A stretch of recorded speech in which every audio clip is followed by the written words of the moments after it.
கர்த்தராகிய இயேசுவை எழுப்பினவர் எங்களையும் இயேசுவைக் கொண்டு எழுப்பி உங்களுடனே கூட தமக்கு முன்பாக நிறுத்துவார் என்று அறிந்திருக்கிறோம்.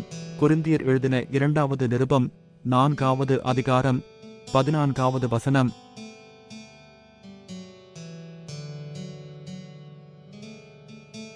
கர்த்தராகிய இயேசுவை எழுப்பினவர் எங்களையும் இயேசுவைக் கொண்டு எழுப்பி உங்களுடனே கூட தமக்கு முன்பாக நிறுத்துவார் என்று அறிந்திருக்கிறோம். கொரிந்தியர் எழுதின 2வது நிருபம் 4வது அதிகாரம் 14வது வசனம்.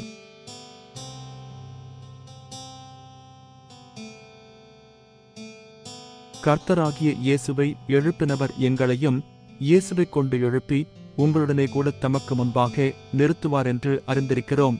கொரிந்தியர் எழுதின 2வது நிருபம் 4வது அதிகாரம் 14வது வசனம்.